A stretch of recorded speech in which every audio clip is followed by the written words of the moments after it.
last session, we now head to the last session of this day, sustainability and safety. Let me invite our dignitaries to this technical presentation, calling Mr. Rajeev Kumar, President, Bulk and Intermediate Chemicals Atul Limited, to the dais. We also invite Dr. Arup Kumar Mishra, Chairman, Pollution Control Board, Assam. Mr. Ajay Popat, President, Icon Exchange Ltd. Presentation on advances in technology for purification of salt. Mr. Satyajit Roy, Assistant Vice President, Tata Chemicals Ltd. Presenting salt operations, improving production and productivity. Mr. Yogesh, Gujarati, General Manager, Process Design and Export Marketing, Graphite India Ltd. And Mr. Bhushan Pathak, Head Domestic Marketing, Graphite India Ltd. Presenting emerging trends and other developments in HCl synthesis unit. Mr. Shanker, Kuppuswamy, CEO, Nicer Globe. Safe Transport and Chlorine and Hydrogen. And Mr. John Appen, Head of Section Market and Risk, DNV MES India Private Limited, presenting safety in chloralkali process.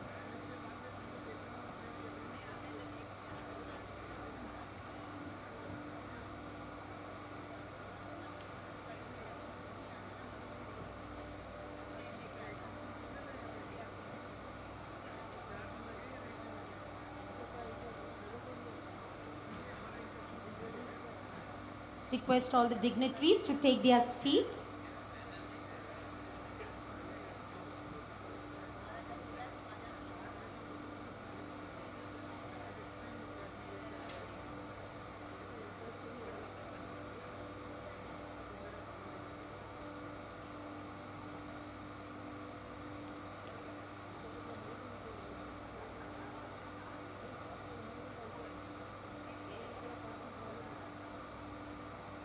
I take this opportunity to introduce Mr. Rajeev Kumar, the moderator for this session.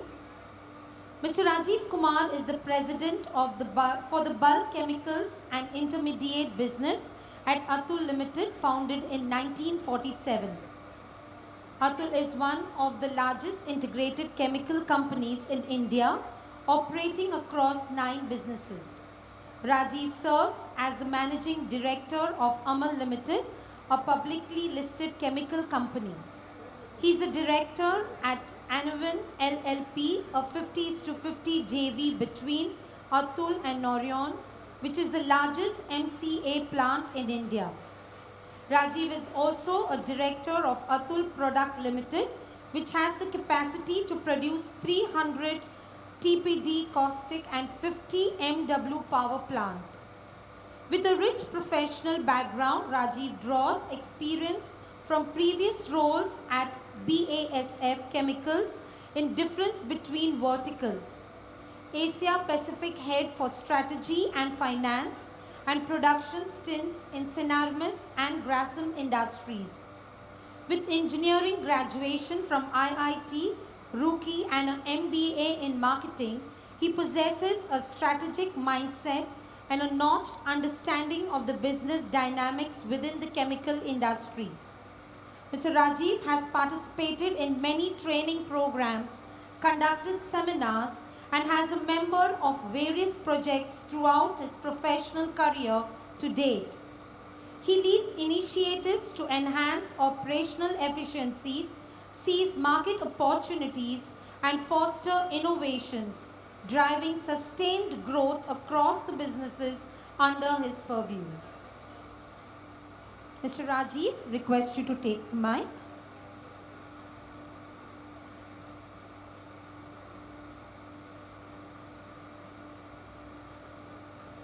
Hi. So, this morning we started this conference with very important part of that sustainability and the safety. And if you remember, we took very important point from BSA Managing Director, the near miss numbers and all that. Then throughout the day, we talked about the sustainability in power and many other things. Now in our session, the safety, which is the most important part, we will deal with it, and we will deal with the sustainability about the raw materials. So in current environment, it has become highly important to take arduous steps to ensure safe and sustainable operations. We have different facets of this activity while dealing with it. Starting with the major raw material of our, that is the salt. And salt has a two aspect. One is that we need good quality of salt. And as on today, whatever the technology we have, we are dealing with it, we have problems with it. So we will discuss more how we can improve the quality. Second, that whatever source of the raw material we have at this moment, we don't have anything else.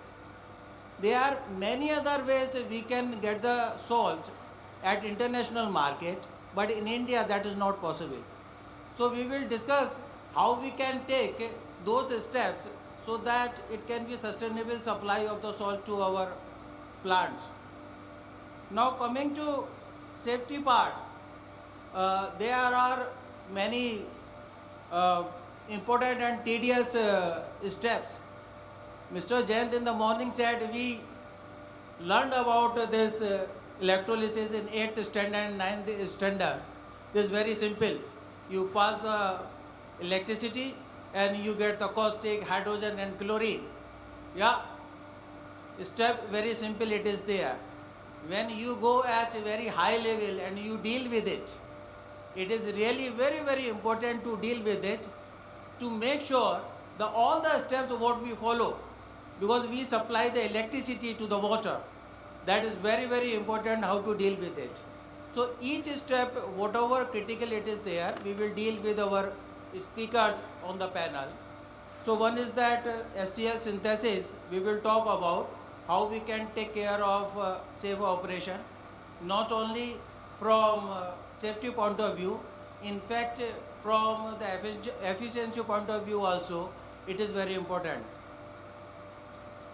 Other than the safety what we talk about in our plants, that anyway we take care of that. But there is a safety what we have to really take care outside of our plant. Now in every session I think we discussed about, it is very difficult to transport chlorine. So PVC guys, they say that how we can do it, because we have to get chlorine from somewhere, it is not safe. We manufacture hydrogen. Hydrogen again itself is so hazardous, is self-igniting. It doesn't need any ignition. So this is very hazardous. And we are talking about green hydrogen, we are talking about supply of this hydrogen. So what steps we can take so that outside of our operation, till we supply these chemicals to our customers or the end point of consumption, we can make it really safe transportation of that. So we will talk about that also. So in this, first of all, I will talk about people on our panel. Dr. Arup Kumar Mishra is Chairman Pollution Control Board Assam. Mr. Ajay Popat is President Iron Exchange Ltd. Mr. Satyajit from Tata Chemicals. Mr. Yogesh Gujarati is from Graphite India. Mr. Shanker Kuppuswamy from Nicer Globe, and Mr. Harsh Arora from DNV MES India Private Limited. So first of all, I would like to invite Mr. Ajay Popat, who is from Iron Exchange. He will talk about more about what I say, the salt, which is other than power, is the most important raw material for us. Mr. Popat.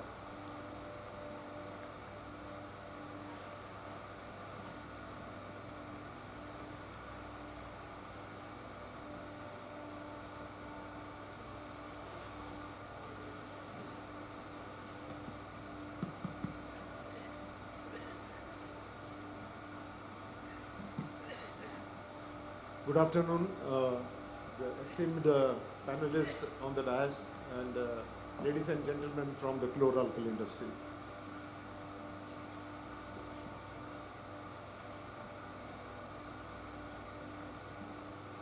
So my presentation is, this is the first presentation that I'm doing on behalf of my company on a very interesting concept of novel membrane system essentially used for the concentration of the brine. Now, if one looks at, in simpler terms, concentration of brine, we all are aware about the concepts of reverse osmosis. Again, a concept that was pioneered by my company way back in 1980. And today, we are the only largest integrated reverse osmosis, ultrafiltration, and nanofiltration membrane manufacturers.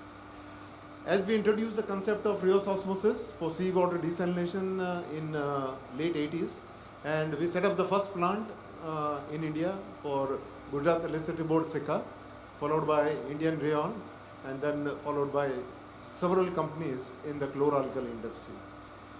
As we moved further in the 2000s, we started promoting the concept of recycle, where effluent was treated, and the treated effluent, biologically or chemically treated effluent, was then subsequently treated through membrane processes in order to recycle water.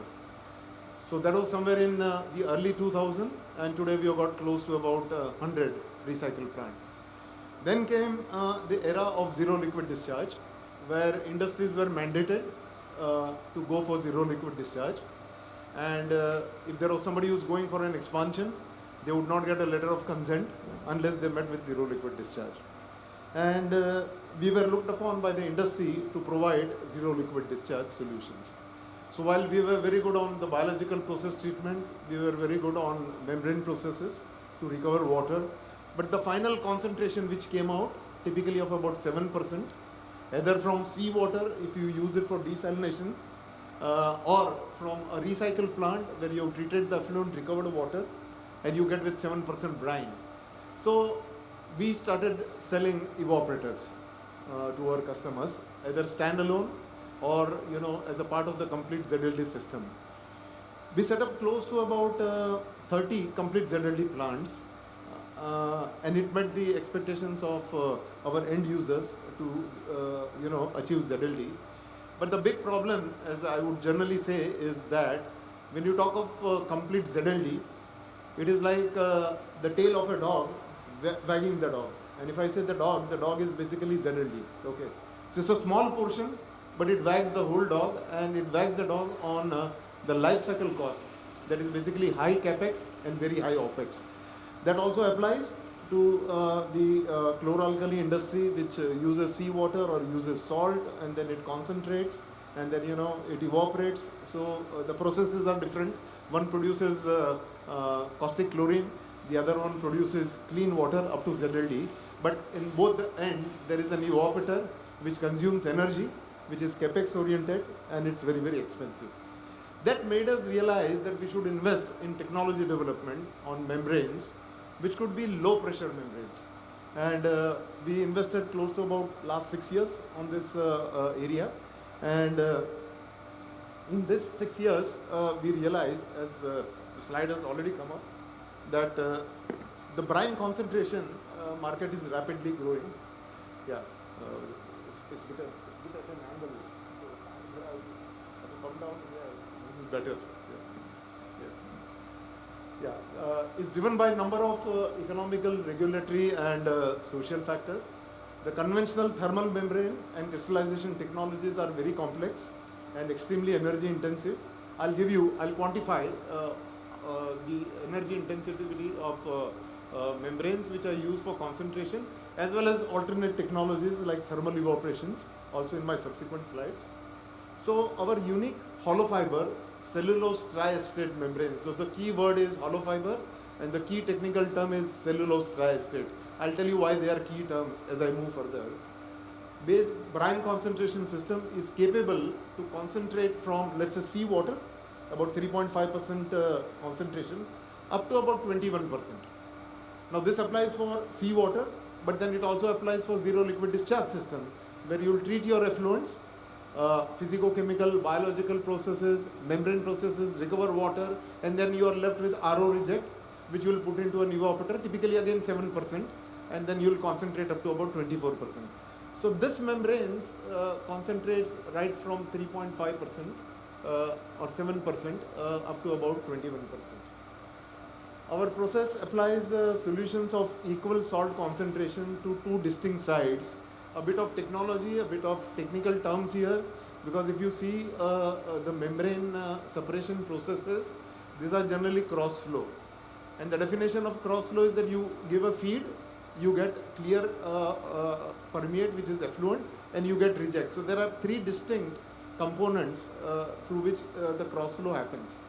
In this particular technology, since it's a hollow fiber, we allow concentrations of the same level to go through a semi-permeable hollow fiber membrane, and depending upon the osmotic pressure difference which happens because of natural osmosis, we are able to recover water on one side and concentrate salt on the other side.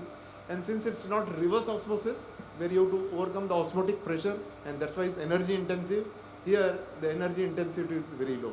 This is a very simple definition and an explanation as why this membrane process has lower energy as compared to most other processes. Using our brine concentration membranes can lead to reduced pumping requirement and deliver energy savings of 70% or more compared to thermal brine concentration processes. So these are multi-effect evaporator processes. And because they are hollow fiber, they have the unique advantage to minimize the risk of biofouling. Because all of you who have used reverse osmosis know that this is a spiral membrane. And because it is spiral, you have to have a very robust pre-treatment. Because membrane manufacturers like us would say that the limiting condition for the RO membranes or the NF membranes is that there should be no oil, there should be no TSS, there should be no turbidity, there should not be any suspended solids, there should not be any colloid. That means you only feed TDS or high salinity waters. But that is not practical in most of the cases, and you need to have some sort of tolerance. So this hollow fiber element that we develop does not have those restrictions which otherwise spirals had, while putting these membranes under the processes. So what this sums up is our experience of 40 years in membrane processes and concentration science being applied to make concentration processes extremely cost effective, particularly on the operating cost, more on the capex, and together on the life cycle cost. So be it applied for concentration of seawater in order to produce a concentrated salt solution of 21%, or to minimize the life cycle cost of zero liquid discharge system. So if you look at the spectrum with which the concentration happens, at the lowest end is the brackish water elements. So typically these brackish water elements work up to a TDS of about 5,000 to 6,000. Then there is seawater element, which takes 3.5% and concentrates up to 7%. And then comes concentration things like thermal brine concentrators, which can concentrate from 7% to 22%. And then you have crystallizers, which will concentrate from something like about 24% right up to almost about 75, 80, 90%. So while this is the concentration spectrum, look at the energy consumption. So brackish water membranes will consume the lowest energy, typically about 2 to 3 kilowatt hour per meter cube. Seawater membranes will consume something like about 4 to 6 kilowatt hour per meter cube. Membrane thermal brine concentrators, crystallizers, anywhere between 25 to 45 kilowatt hour per meter cube. And that is where we positioned our membrane. As you could see, it can take 7%, concentrate up to 21% at an extremely low energy profile. And that energy profile is something like about 6 to 8 kilowatt hour per meter cube. So it takes away all the disadvantages of thermal concentration and brings in also the advantages of membrane concentration processes, eliminating also the processes of fouling of membrane because of high salinity, high salts, etc., because of its hollow fiber structure.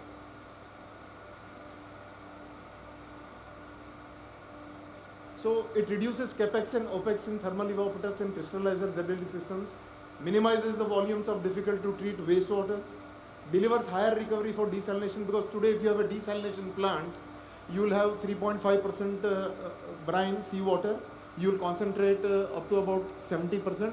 Your recoveries are about 40% max. 60% is something goes as a reject. So here if you take that reject and use these membranes, you are able to recover cumulatively 65 to 70% water from seawater. So it doubles the capacity, reduces your discharge to the sea in case if it is prohibited. But if you have got an existing seawater RO plant and you want more water, instead of putting up a new desalination plant, take your RO reject, feed it to these membranes, get a combined recovery of something like about 65% with reduced capex cost, because you now don't have to put up the pre-treatment which was so necessary for the spiral RO. You have to put up physicochemical, you have to put up ultrafiltration, you have to put nanofiltration. Nothing of that is required, and you get 40% more recovery, combined about 65% recovery. So this is basically wherever you are using desalination for recovering water or to produce salt for your caustic chlorine and recover valuables from wastewater. This is just a statement. We haven't done much work on this, on recovering valuables and all. Maybe that is under development as we go further. And this is the concept, as I said. I would just like you to look at the diagram. What you see below is a typical RO. Let's say you're feeding about 4% feed, which is seawater feed, and you get a 7% concentration. That 7% concentration either you discharge or you take to an evaporator to concentrate up to 21%. And then you get a permeate. And in this brine concentration membrane, as I said, it's a membrane which is hollow fiber. There is a semi-permeable separation on the membrane surface, as you could see here. You will feed 70,000, 7% on both the sides. Because of this osmosis phenomena which happens, and as it moves, you would see that on the pressure side, on the low pressure side, the dilution effect happens. And on the high pressure side, the concentration happens. Now, this what you are seeing is basically one module. But we don't want 100,000. Okay. We don't want 10%. Okay. What we want is 21%. So how do you do this? You do this in series. So there is first stage, second stage, third stage, fourth stage.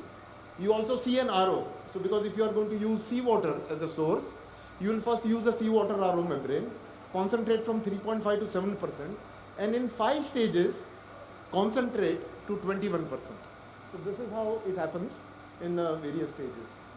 And if you look at these two examples of a zero liquid discharge process with seawater, which uses a thermal evaporator in order to concentrate the brine, and along with the crystallizer, you would now require 10 times smaller thermal capacity. That's where the capex saving comes.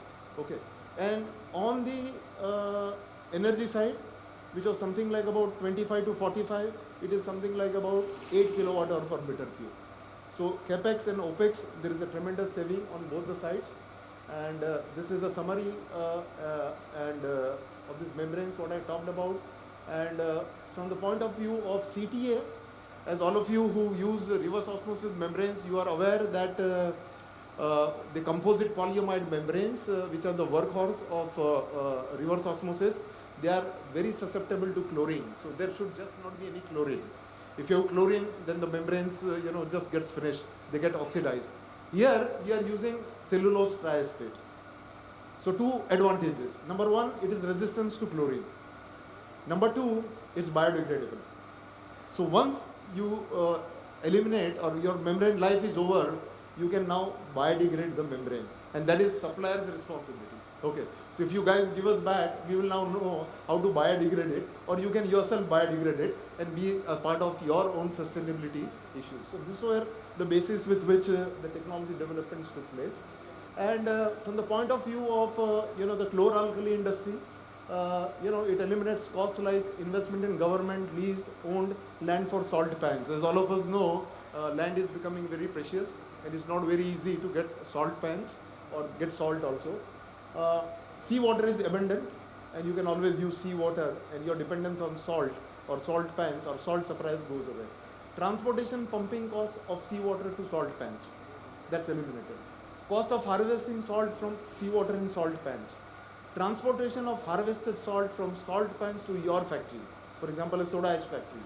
Salt silos and handling costs in soda ash factory. reduces operating costs of downstream seawater RO significantly, and attractive paybacks based on A plus B recovery of desalinated water, plus reduce investment in cost of seawater desalination, and reduce cost of energy to concentrate brine for your applications. So multiple benefits apart from meeting the sustainability goals and also meeting the industry's needs to concentrate at lower cost, and keeping in mind reducing the energy profile, which also helps you in your sustainability development goals while you apply this for your various pressures. So in the end, the industry gave us an opportunity 15 years back to make an import substitute with respect to brine softening resin. And I have here on the dais Tata Chemicals. They were the first one who gave us an opportunity when I made a similar presentation at the All Alkali Manufacturing Association. And they invited us and they said, supposing if it doesn't work and spoils our membranes in the electrolysis process. So we had done a lot of piloting work by then, and what I told them is that if you have a column of 2 meter cube, I will put my resin inside it. If it does not reduce calcium magnesium to the ppb level that is required by the electrolysis membrane, I will remove my resin and once again put back the imported resin. They agreed, and for 8 years they did not change my resin. And next, of course, we had a lot of support coming from the biggest of the chloralkali manufacturers, and most of them have shifted from imported brine softening resins to our indigenously made brine softening resins. And this is important for me is because I was going to excuse myself after my last slide, is because my company is celebrating its 60th birthday today. And the event is at 5 o'clock in Nehru Center, and I have to be there. So it's also an occasion for me to thank everyone here who patronized us for these 60 years, supported us, took the challenges sometimes to try our innovations. Fortunately, we have not failed many. We have certainly failed a few, but not to the extent that they decided not to try any new innovations, not only from my company, but from anywhere else. So thank you very much. And the last slide on our activities related to water that I must not forget. The largest number of seawater references in India, starting from the first one. The biggest references to treat sewage and recover water. And more than 50 industrial recycle systems, with 12 with complete ZLD. And the last one is the most exciting, the one which I have just now talked about in terms of membrane concentration. So please visit us on our stall for more details. We are in hall number 1, stall number C3. More information on this particular topic that I have talked, plus your interest into having alternate sources of water is all displayed. And there are few guys who will miss the party this evening, but they are manning the stall up to 6. And I will definitely be there tomorrow to be with you once again. Thank you very much.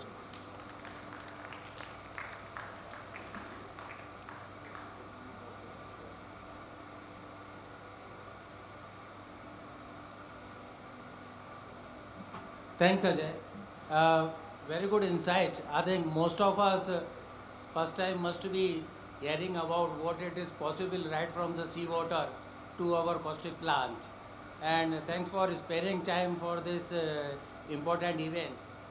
Now, our next speaker is Dr. Arup Kumar Mishra. He is Chairman Pollution Control Board, Assam. Mr. Mishra is the Chairman of Pollution Control Board, Assam. Before that, he was Director of Assam Science, Technology and Environment Council and Director of Assam Energy Development Agency. Dr. Mishra taught in the Department of Chemical Engineering of Assam Engineering College for almost 25 years. He has presented many technical papers in different conferences. He has led many delegations at international level.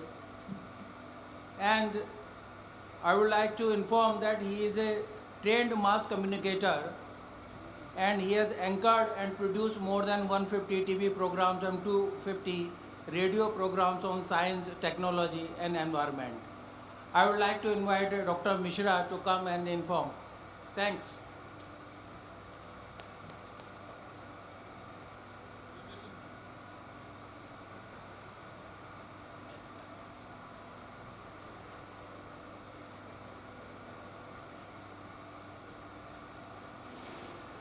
Very good afternoon to all esteemed delegates and dear friends on the dais. Actually, since morning I was in the other conference in WaterX. And again, now also I have to go for the panel discussion. So basically this is what Ajay Popat had described about their own work and then development of membrane technology for fighting this critical area of chloralkali industry in India. Chloralkali industry is always in some spotlight because of wrong reasons. Only one Hindustan Paper Corporation HPC plant was there in Assam, about 70 kilometers from Gujarati, which also died about 10 years back. And as a student of engineering, chemical engineering, as a faculty of the Gujarati University Department of Chemical Engineering, number of times we had gone there, and then the engineers used to tell us how in the caustic chlorine recovery process, there are a lot of problems. So basically, if you have an overview, this is the, I actually thought that this session today will be having lots of students. As a member of the advisory board of this WaterX, number of times I have taken part in the discussions, and I was told that some 2,000 odd engineering college students and that's will be there. So therefore, please don't mind, you are a very elite group of listeners. You don't need such basic information, but it is there. So now roughly, if you take last statistics, 37 major chloralkali industries are located in India. And state-wise, if you make a breakup, Gujarat has got the highest number with 14 of such things. Out of 37, 14 are in Gujarat, and then it follows. The market last year was about US dollar 4.34 billion, and it is supposed to grow by 3.56% for the next 6 years, 5-6 years. Because paper and pulp industry relies heavily on this sector besides textiles, pharmaceuticals and water treatment facilities. This is the projection made by, with a compound annual growth rate of 3.56%. Last Government of India Industry Department publication says, and it is growing.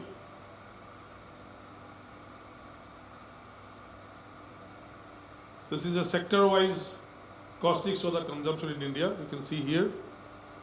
Textiles, you can see the blue top half, alumina, inorganics, organics, and all pharmaceutical, pulp and paper, pesticide, water treatment, sodium, hypo, refinery, petrochemicals. Almost everywhere you need soda ash, caustic soda, caustic potash, chlorine, hydrogen, which are the basic products of this particular industry. This is the soda ash consumption. Soda ash consumption, that is the sodium bicarbonate. Food and all this baking industry, it takes the largest chunk, followed by industrial, including flue gas treatment and animal feed. So it's a wide array. What I mean to say, the purpose of showing this pie diagram is that you can see how this chloralkali industries, in spite of being dubbed as something which is critical, not environment friendly and so on and so forth, is still playing a major role in the whole sector. Polyvinyl chloride production, PVC consumption in India, you can see how, again, in food and baking industry, it is taking the major chunk. Now, basically, the cell is the core of the process. You have the 3 technologies, out of which mercury cell process is very much considered to be a villain of the industry. You have all heard about the Japanese tragedy called Minamata Bay disaster, how mercury pollution had created the problems and the because of micro accumulation and biomagnification process, people who ate the fish in that particular area, they died or suffered some permanent damage. That is mercury cell process. Still, about 3 to 4 industries in India are having this mercury cell, along with number 3, that is membrane cell. But diaphragm cell process, which was not that poisonous like mercury cell, somehow has completely phased out. It is no longer used in India anymore. This is a diagram of the mercury cell process. Energy consumption is highest in the mercury cell process, but it does not require steam for concentration of caustic soda. This is one advantage. On the other side, there is some benefit and also disadvantage. Moreover, mercury cells are polluting as such, have almost totally phased out in India, as I already mentioned. This is diaphragm cell. There is a diaphragm in between which separates the electrolyte from the saturated brine, and the electrolyte, hydrogen gas is there at the top, and therefore this was not, as I mentioned, but why, still it is not very difficult to say why this has completely been phased out from India. It is no longer there. Some other countries, they still have this diaphragm cell process. Now what is most important, out of 37 I mentioned, 33 of Indian industries run on a membrane cell process is this process. Is supposed to be the cleanest technology. In comparison to other two processes, emissions from this category of chlorine plants are supposed to be the least. And this is one problem is there, of course, membrane cell, that solid waste generated by the used membranes. So this is a very critical thing. Today morning also, while we were discussing about wastewater, I was telling that basic law of nature has not changed much. In the primary school, we were taught in school science, law of conservation of mass and law of conservation of energy. If you lose mass somewhere else it is bound to be there. Similarly for energy. So if you know that there is some pollution is less in some area, it is bound to occur in some other place because it's a basically transfer of energy and materials in this membrane cell process. So, but in that area, now coming to the waste generation straightway, I won't take much time. We have about 4 categories of waste generation potential. If you take first category as wastewater, then where do we get the wastewater in the industry? It is a cell house. I told you, cell is the heart of the process. Brine purification section, chlorine and hydrogen handling section, and hydrochloric acid manufacturing unit. You have the wastewater problem in here. Air emission, mostly all air emission is like fugitive emission. In cell house processing, the emissions of chlorine gas and mercury, other hazardous air pollutants, and statutory source, mercury, chlorine, hydrochloric acid, and hydrogen released from hydrogen handling. This is all the potential points. Now, more or less, on good housekeeping practice, many industries have been able to eliminate this, not completely, but to a large extent. What we have seen. Solid and hazardous waste, you can see this way. They are also, because I told you, in the mainly brine purification process, you have this waste generated, solid waste generated. And fourth category, brine filtration sludge. This is also quite notable. Now many industries, especially Birla group of industries and other industries, they have reduced this type of problems to a large extent. But there are still some industries in this category where not much investment has been done and we have the problem. Now coming to the pollution aspect very soon, we have to prevent pollution, and the only answer is that some new technology development. Ajay had mentioned about ion exchange processes. I would like to just mention the technology of manufacturing has majorly shifted world over towards membrane cell. This is number one. Mercury cell process is not at all preferred. Global caustic chlorine technology share in 2017 is membrane 78%, diaphragm 14%, mercury 4%, that too in some of the African countries. Similarly, you have now ceramic filters. This is a development, technological advancement. Ceramic filters is a single-stage filter cell process which maintains brine quality and handles almost all problems in primary filtration. Instead of metallic filters, if you go for ceramic filters, then the process is compact, can filter up to sub-micron level. Membrane area increase. In chemical engineering, we are always taught more the area, more the mass transfer. It's a basic principle. So earlier, most of the membranes which were 2.98 meter previously, standard module, now it is 3.4 square meter. So from this 2.9 to 3.4 square meter, if you make the membrane, you enhance the capacity of the process by about 15%, which is notable improvement. Similarly, there is something called skid-mounted technology. I would not like to put detail, many speakers are there. So in the skid-mounted technology also, you are basically trying to see that the chlorine plants are not left to the earlier configuration. It is mounted, skid-mounted. They are pre-assembled and they are highly standardized process. Many companies in the world are giving you this skid-mounted technology, which is coming in different configurations for different products. And metallic tanks for sustainability. This is a cost-saving benefits in the use of metallic tanks for emitting analyte and catholyte. Titanium is used, but you know titanium is quite expensive for analyte and emits brine and high nickel alloy used for catholyte to emit chloralkali. Metallic tanks are more durable and have better mechanical strength. Now, last point I would like to mention is that we have some SDG goal to meet by 31st December 2030.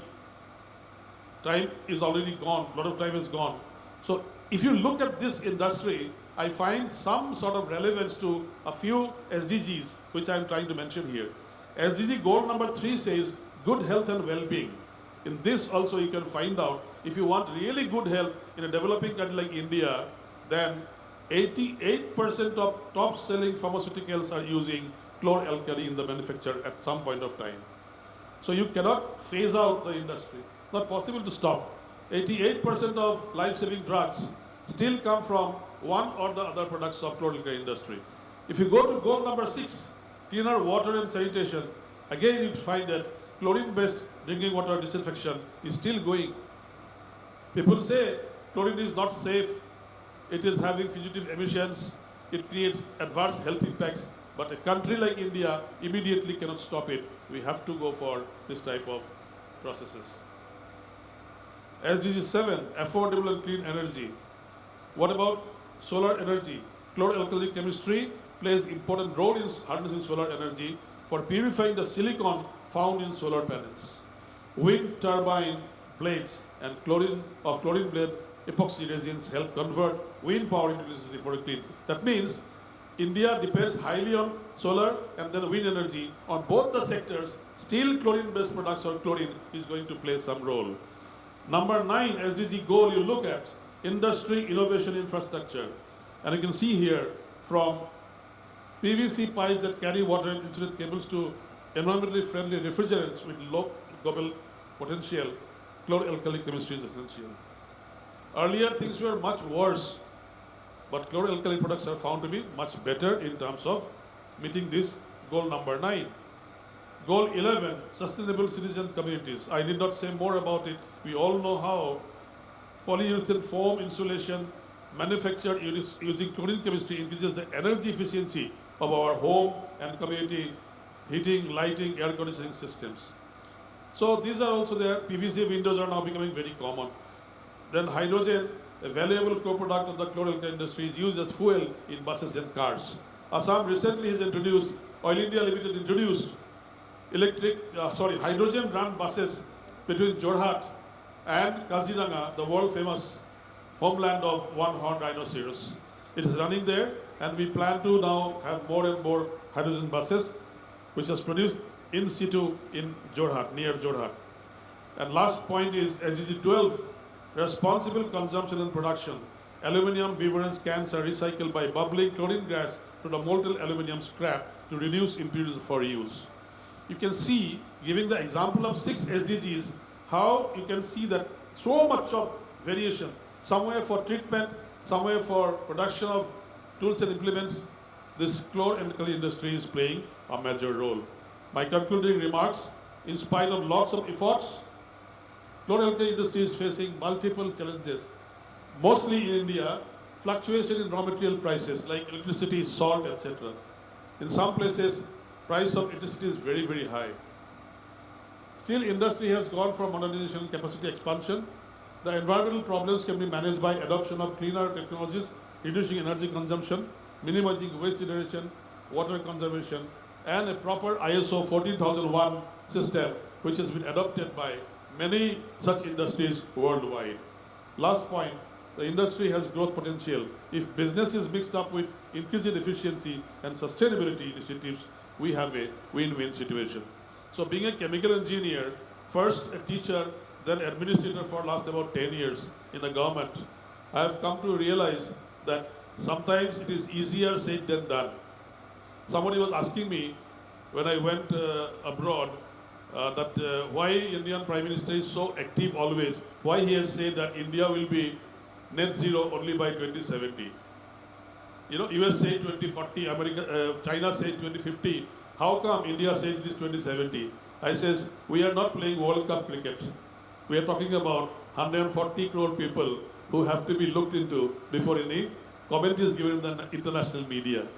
Our Prime Minister has seen the condition of people, seen how much people we have to pull out of the drudgery, the problems and poverty, and then only it will be possible. So a very realistic estimation says that by 2070 India can become net zero, not before that. We are not in any competition regarding net zero with America or China. So, dear friends, this is what I had to present. I know that my focus was basically students, but you have also given a patient hearing. Thank you very much. Thank you for listening to me. Thank you, Dr. Mishra, for very good insight and giving us confidence that we have a bright future in our chloralkali industry. Many more possibilities are there. So, in continuation of our journey for the alternative of the salt availability, I would like to invite Mr. Satyajit Roy from Tata Chemicals. Mr. Roy, a chemical engineer with postgraduate qualification in operation management, with rich hands-on leadership experience of 27 years, principally with Tata Chemicals Ltd, extensive experience in production and project management in chemical process units. He is certified 6 Sigma Black Belt with proven capabilities of leading projects, training and mentoring green and blue blood.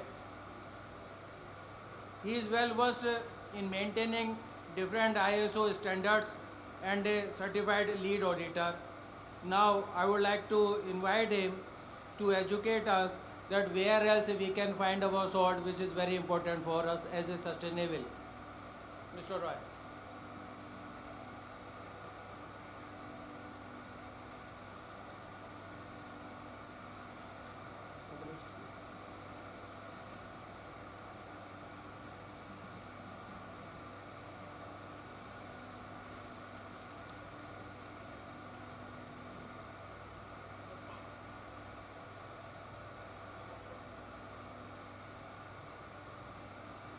I'm audible? Yeah. Namaskar. Let us talk something about salt. Because salt is a major raw material for caustic industries. There's one is salt, another is electricity. So let us talk on salt, how to increase the productivity in terms of quantity and quality. So I am Satyajit Roy, heading the operations at Tata Chemicals. We are in the city of salt. We call it Mithapur. At Gujarati, Mithu is called salt. In other states, Mithu is called sweet. So it is a city of salt called Mithapur. First, we start with safety. To the world, you may be one person. To one person, you are the world. So in family, you are the world. So please walk safely. And it is a motto of Tata Chemicals. There is zero harm. Zero harm means nothing but zero harm to people, zero harm to assets, and zero harm to environment. Let us talk something about solar cell productions, how the solar cell is produced. Solar cell is a process in which a naturally occurring brine, either from seawater lake, it passes through interconnecting ponds. So we call it as a condenser, in some way we call it crystallizer. So the seawater having a Bomi of 3.5 Bomi, in a salt area we call Bomi as a density. It starts with 3.5 Bomi, then it passes through series of condensers to form a 24 Bomi, that is saturated brine. And in between the process, at 6 Bomi, there is a calcium carbonate got precipitate, and similarly at the concentrations of 13 to 15 Bomi, the gypsum, there is calcium sulfate got precipitate. And the source of the salt are the seawater brine, lake water, rock salt deposits, and also the bore well. If you go to the Kutch area, they are producing through this bore well. Let us talk about some history of salt. So earlier in 18th century, India was importing the salt from British, UK. But in 1922, the government has allowed us to produce salt and export salt also. In 1924, we have started producing salt in Okhamanda Salt Works by Mr. Kabilran Vakil. He was also chemical engineer, just like me. And after, in 1939, Tata Chemicals took over the Okhamanda Salt Works. And we have started our own salt works. We have got 4 salt works. And now India is the third biggest producer of salt, after you can say China and US. China is making around 62 million of salt, and US is making 40 million, and we are third largest. We are making around 30.8 million tons of solar salt in India. And there's a production of solar salt. In 1947, it was only 1.9 million tons of solar salt. And at the end of 23, we are making 30.8 million tons of solar salt. So you can see for the last 75 years, we expanded our solar salt productions. And if you say in India, Gujarati is having more the production of the solar salt, it is 82%. And from 82%, around you can say 62% is from Kutch area. If I say about the state-wise production of solar salt, we are Gujarat the highest. Out of 30.308 lakh tons of solar salt, Gujarat is producing around 257 lakh tons of solar salt in India. And if you say about this, there's a graph. There's a graph showing, if you see in the year 2021, there is a deep steep in this solar cell production. This is because of rain. Because there was heavy rain in Gujarat. All over the salt works, there is more than 50 inches of rain was there. As a result, the solar cell production has reduced. If you see the consumption patterns, it is matching. It is around 318 million tons of solar salt. Out of that, edible is 98, and in industrial use, which is used in soda ash and caustic soda, is 108. Now let us talk something about Tata Chemicals. The Tata Chemicals plant Mithapur is situated at the western part of India, and it is an ideal place for because it is coastal locations. It is having open and flat land. It is having high wind velocity, and it is having high sunshine. Here, Tata Chemical is the only area where the condenser, where the saturated brine is forming, and crystallizers, they are located at 20 kilometers away, and the saturated brine is pumped through the pipelines. And in Tata Chemicals, we have got around 36,000 acres of land where we are producing salt. Out of that, 22,000 is crystallizers and 4,500 is you can say crystallizer, and 22,000 is condensers. It is a Samudra Manthan. Samudra Manthan is mean that when the salt evaporates from 3.5 Bomi to 24 Bomi, it evaporates around 150 million tons of water. And similarly, from 24 Bomi, which is fed to crystallizers, when we are forming salt, it is also generating water evaporating 8.3. So the total is 150, and water evaporated, nothing but it is equivalent to 18 million tons of coal. यदि हमारा पास संचार नहीं होता तो हमको 18 million tons coal use करना पड़ता. So it is a gift of God. And during this process, we are making gypsum, which precipitates at 12 to 15 bombing. We are getting bitumen at 29 bombing, and we are also producing this salt raw material for IVSG plant. This is aerial view of Okha Mandal, which comprises of plant area, salt works, pumping stations. If you see the left side is you can say it is Arabian Sea. Hello?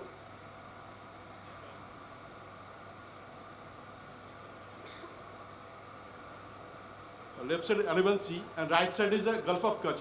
So our plant and salt works is located in between Arabian Sea and Gulf of Kutch. This is the solar cell production with respect to rain. Our solar cell production, it reduces when there is a high rainfall in the year 2021. You can see the trend. There is 61 inches of rain and the solar cell production reduces. Now rain is now unpredictable. We can't say when the rain will come. So one new parameter is coming as a climate change, that is ENSO. ENSO is nothing but it is El Nino Southern Oscillations.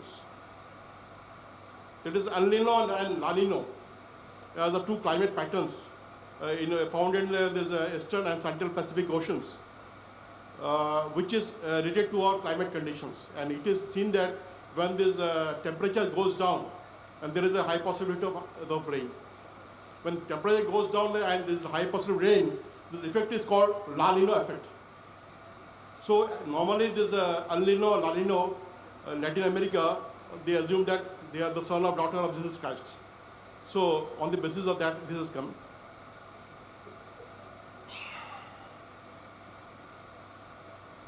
These are our normal operations where the arrow, which is the flow of the brine from one condenser to another. The yellow one is the pumping stations. But in the monsoon season, we do the reverse. We drain all the low bombing, low concentrations of brine back to the sea. These are some of the initiatives.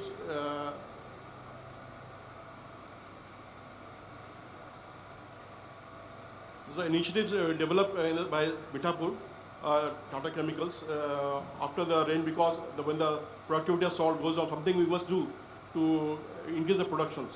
So we started circulating the brine within our circuits, so as to increase the brine concentrations. We have used this the monsoon rain water as a condensers, and we also circulating it to our inner circuits to increase the brine concentrations. We have started using the overflow brine after rain, the overflow brine having low concentrations. We are converting it into lower concentrations, B concentrations, transferred to low concentrations through overflow weirs. And also we have used this drain pipe. We have got 35 drain pipes of 42-inch dia, so as to drain the rainwater as well as possible. We have done some of the improved ideas of covering of the high concentration condensers, and also we are using the high spot area to increase the you can say condenser area. The more the condenser area, more that will be more the solar cell productions. This is one of the initiatives we have done through one of the party called mist resonance. It is worked just like a cooling towers. It's formed by mist. Normally in solar evaporations, the percentage of evaporation is only 1.5% per hour. From this mist evaporations, we're getting additional 1.26% per hour. So overall, we're getting 2.7% through this mist evaporations. And the second one is a double-sided fabric weight evaporators that we got this thing from one of our Japanese scientists, Mr. N. Nasako. He has given this in literature, and we have converted it into a pilot trial. This things is going on in the plant. We have put 3 to 4 such trials, and by doing so, the evaporation rate increased by 60%. Other best practices we are doing in Tata Chemicals is use of green dye, so as to increase this evaporation rate in crystallizers. And there's a Artemia, culture of Artemia for this brine purifications. Because Artemia, what is that? It eats calcium. When it eats calcium, it clears the brine. The brine becomes clear by eating this Artemia when it eats the Artemia. Second thing is that utilization of soda ash discharge for making burns. And explosion of solar vapor, this project is going on in our company so as to increase this evaporation rates. And there's a culture and inoculation of microorganisms. Because you will see the pink color, by doing so, the rate of evaporation increases in crystallizers. Other technology we are going on, it is on pilot trial. The second one already I have discussed. We are also working on these silica nanoparticles so as to increase the evaporation rates. And this parabolic by means of solar concentrators, I can also able to increase the evaporation rates. Another is rotating disc device. This is done by one of our IIT scientists, Mr. Milind Rane, which increases the surface area and thereby increasing the brine evaporation rates. We have done a lot of analytical approach in solar cell operations, which has helped us to increase the efficiency. We have got statistical analysis because I am a black belt, so I always insist that some black belt things should be coming out in our plant, so as to increase the efficiency of the plant. And also we have a TRIDGE technology, is nothing but is on an innovative approach for solving this problem solving. We have some graphical representations to find out our analysis purpose. We have built up a mathematical model, and also through the remote sensing of satellite, we are working with ISRO to find out the brine density. This is an analytic approach we adopted in solar cell operations, where the green is the low concentrators and red one is the high concentrators. So from that we can find out which condenser is having low bombing, which condenser is having high bombing. And why the low bombing? We are working on the why is low bombing. Similarly, the round one is that when there is a high rainfall in the particular area, we can find out which area is having high rainfall, which is having low rainfall. And if the high rainfall is there, what to take care to get rid of this problem. This is a mathematical model where we can, by only you put the brine flow and you can say the evaporation rates, it will say so how much you have to pump and which pump you have to start, which pump you have to stop for getting higher concentrations. This is an in-house model we made by our own. Second is automation digitations of solar salt. We are working along with ISRO because our eyes can see only three colors. That is red, green, and blue. But through the eyes of satellites, we can see multiple spectrums of light, which we cannot see. And we are with the combinations of various bands. With the combination of various bands of satellite, we can estimate the brine density. So we are working in the ISRO for the last 6 months, and we have got 98% accuracy, but our requirement is more than 99.5%. This is about how to improve the quantity. Now let us talk about how to improve the quality. So quality improves, one is pre-crystallizers, and after the salt is being precipitated and harvested. In the pre-crystallizers, we have to see that the brine which we are feeding in the ponds, the brine should be impervious and dark so that it can absorb maximum absorptions of solar radiations. Second thing, water should remain clean, allowing the solar radiation to reach at the bottom of the pond. And third thing, the calcium carbonate and gypsum, which I have already told, which is which got precipitated at 4.6 and 12 to 13 Bomi, it should be taken out before making this saturated brine. And secondly, in these crystallizers, crystal should be the top of the crystal should be in pinkish in colors. Pinkish in colors means it should be rich of halobacteria, which is rich in beta carotene, which will help for the avoid the reflections of solar radiations from the white crystals back to atmosphere. And second thing, because of this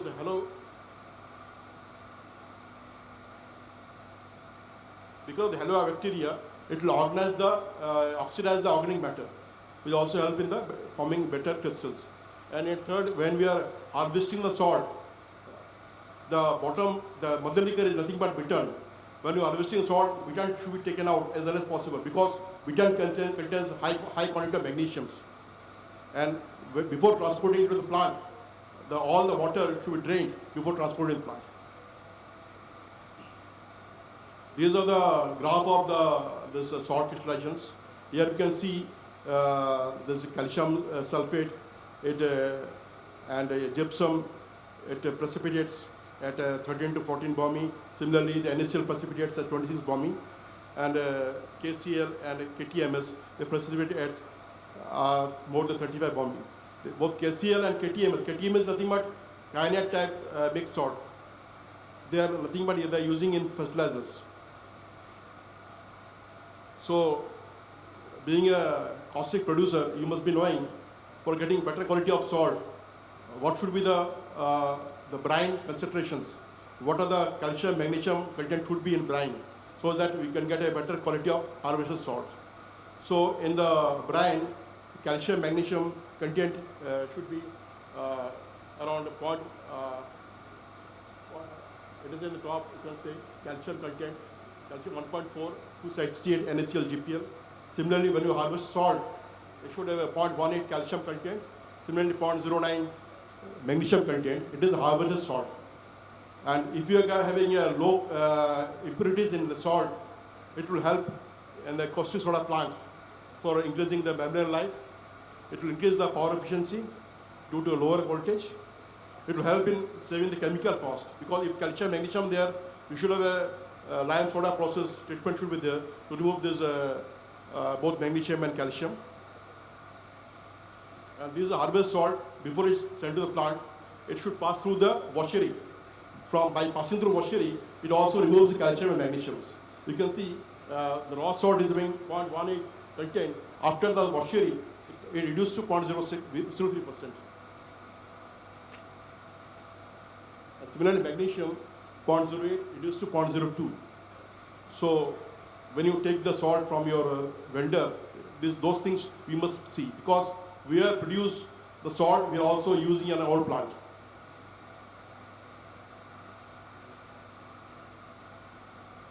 And also to increase this, for getting better quality of brine, before it's sent to this caustic plant, it should be nanopermeate, because nano plant having calcium of 170 ppm, magnesium of 150 ppm. If such pure water is used and is mixed with solar salt or wash salt, you will get a good quality of brine before it passes through this lime soda process. After that, you all know the purified brine comes to the caustic plant to utilizers. And our requirement is that it should be have a less than 20 ppb of calcium, magnesium. NaCl should be 310 GPL. And last month, because I am also a member of AMI. Last time, all AMI members visited to our plant, Tata Chemicals, Mithapur. I think all factories are making challenges, because we are taking salt, purchased salt from outside, which has been transported through rake. So from rake, when you take out the salt, it is having plastics. So we have make a in-house model in our plant. We make nothing but vibrators, which will take out the plastics. And as a result, the plant we are sending is free of plastics. Free of plastic after it passes through this vibrator. So it will be useful for other plants of chloralkali industries, because it is a major headache for all the industries. So by this I am concluding my presentations. So everything is better with a little salt. And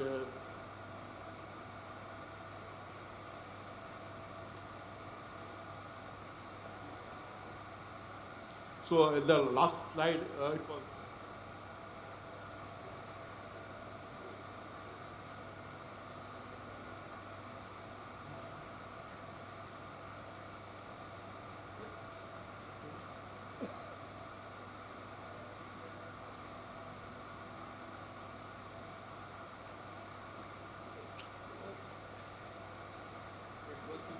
these are migratory birds.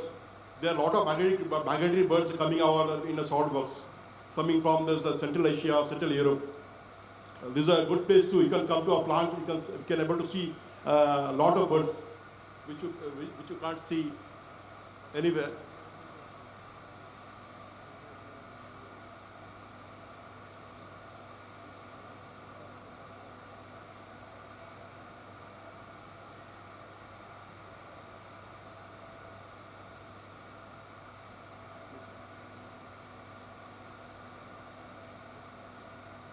These are birds. These are, I can say, flamingo. There's Caspian, grey card. This is all you can see in our salt works. Thank you. Thank you, Mr. Ray, for very good insight. What Tata Chemicals are doing, really huge efforts for sustainable supply of the salt. Now we go to our next one. You know that HCl synthesis is very important part of our operation. For this, I would like to invite Mr. Yogesh Gujarati, General Manager, Graphite India, Mr. Bhushan Pathak, who is the Head of Domestic Marketing, Graphite India, to educate us about emerging trends and development in HCl synthesis. Yes, please.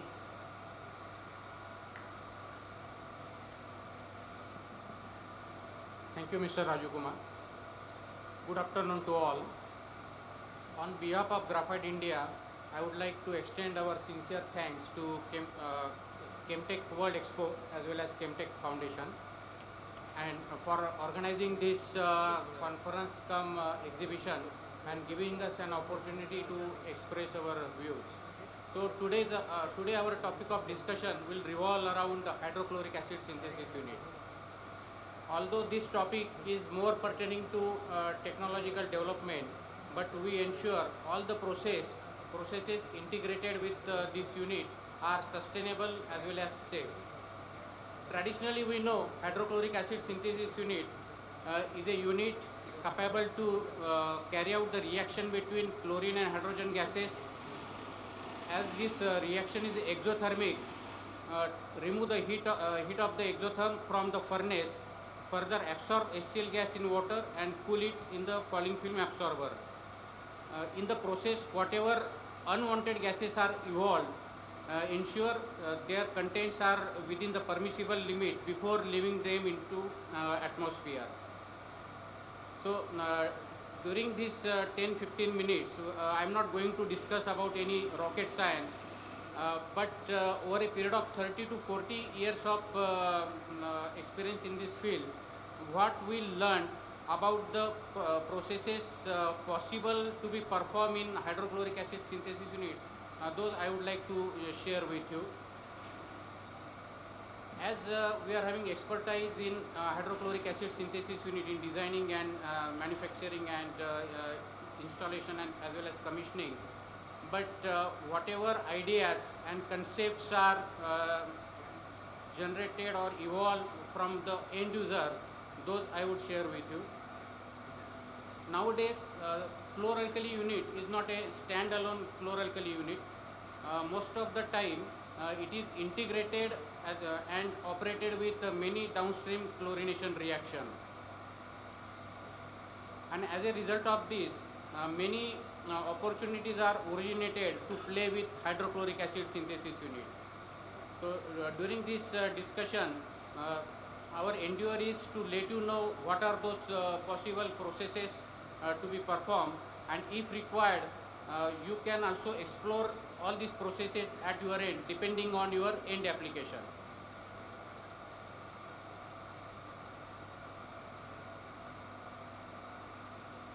So there are many such things we can play with hydrochloric acid synthesis unit. Because of time constraint, I may not be able to discuss all processes in detail, but definitely we will have quick review of all these processes. So first process is enrichment of dilute hydrochloric acid. In many processes, one dilute or lean hydrochloric acid is generated as a byproduct, and as it doesn't have any commercial value, or sometimes it is difficult to use it for captive consumption, it is a Herculean task to deal with the situation. But if these processes are integrated with hydrochloric acid synthesis unit, definitely we can take care of this acid by doing some little modification in hydrochloric acid synthesis unit. So we can feed this dilute acid along with demineralized water in the tail gas tower, and finally we can obtain 32 to 33% commercial HCl solution.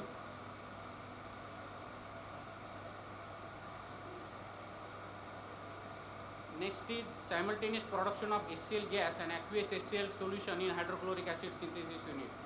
Many times direct chlorination is not possible in presence of pure chlorine. So hydrogen chloride gas is required as one of the reactant to react with some organic solvent. So using hydrochloric acid synthesis unit, we can generate hydrogen chloride gas as well as aqueous solution. So for that, small modification is required in the system. So we can feed demineralized water with respect to the quantity of aqueous solution we desire to produce, and rest of the gas we can withdraw from the system, and it can be further reacted in the downstream reaction. For instance, in chloromethane plant as well as in chlorosulfonic acid plant, this HCl gas can be used. In burning of chlorine gas associated with HCl gas as a byproduct. Normally this is a very rare situation, but we have encountered this situation in PVC plant, in one of the plant in South India. So they are generating HCl gas containing around 20-25% chlorine. So this weak chlorine is mixed with the strong chlorine, and it is fed to the burner. And the way pure chlorine reacts with hydrogen, the same way this chlorine present with HCl gas can be reacted with hydrogen gas to form HCl gas, and further it is absorbed in water to produce aqueous solution. Many times this product aqueous HCl solution may not be necessarily to be utilized for say some food grade or pharma application. So absorption of HCl gas in processed water can also serve the purpose. So some people are using processed water along with DM water in hydrochloric acid synthesis unit, and for that little addition is required. So there is you will in this flow diagram you will find one parallel process happening in the along with integrated with HCl synthesis unit. So this HCl gas removed from the main unit, it is absorbed in processed water to form aqueous HCl solution. Production of concentrated aqueous solution. Normally in India we have come across the requirement up to 32 to 33% HCl solution, but for certain processes demands highly concentrated aqueous HCl solution, and as you know 32 to 33% HCl solution itself is a very volatile in the context of Indian climate. So producing 35-37% HCl requires some special arrangement. So here what we are doing, maximum amount of HCl is absorbed in top side of the HCl absorber using cooling water, and in the bottom part of the absorber we are making provision to absorb this HCl gas, wherein the chill water is circulated through the jacket of the absorber. So this more you cool HCl aqueous solution, its solubility increases, and you are able to produce 35 to 33% HCl solution from the hydrochloric acid synthesis unit. Same time some modification is also required in the tail gas tower or this adiabatic packed bed column. So there we are providing one small falling film cooler which is the integral part of the tail gas tower, and there we are circulating either cooling water or chill water depending on the ultimate acid concentration requirement. Over a period of time we also done some modification or some development.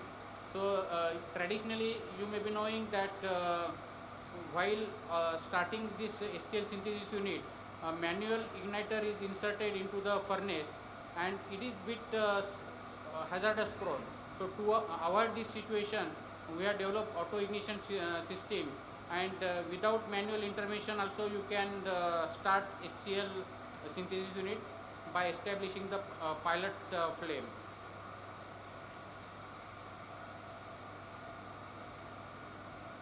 In many plants in India, still blower is used for startup of the during startup of the unit, and but we have devised a system where compressor can replace this blower, and using compressor you can ignite the pilot flame. So this is the typical flow diagram incorporating the compressed air into chlorine line. If you don't want to eliminate blower and still continue with the blower, but this blower can be used only during startup. During normal operation, very well you can stop the blower, and if the upstream chlorine and hydrogen gas pressure are good enough to overcome the losses across the system, so minimum pressure requirement is around 1200 mm water column. So with this pressure, you can manage the normal operation, and you can stop the blower after startup.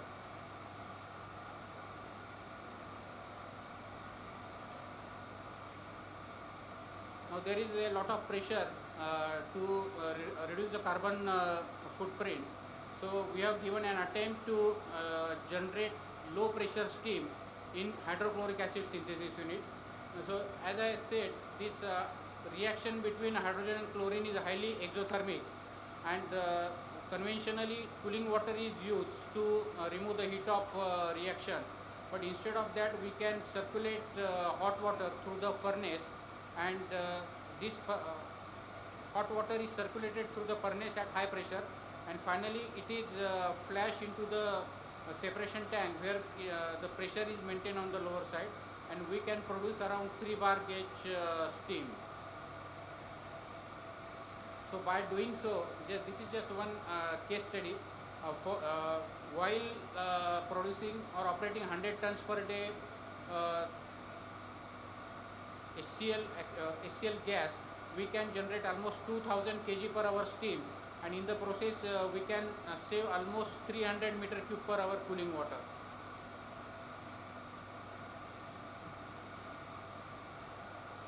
And while performing all these processes, we are getting the advantage of our material, which is a very special grade graphite material, and as this our graphite is highly thermal conductive, we can get efficient heat transfer as well as mass transfer, and we can ensure all the N parameters right from the product concentration to air emission remains within the permissible range. So this is all about the processes possible to play with synthesis unit. So I request my colleague Mr. Bhushan Pathak to take over and move towards the conclusion. Thank you. Thank you, Yogesh, for giving me chance to speak. And you people might wonder that after this intense session, how much more slides I am going to take. But don't mind, this is the last slide. I assure you this is the last slide. And I do value your time. During the end of last session, Jayant Dhoble sir emphasized on the using indigenous technology and indigenous material in chloralkali sector. So our organization falls into this synergy. And here I am just going to update you.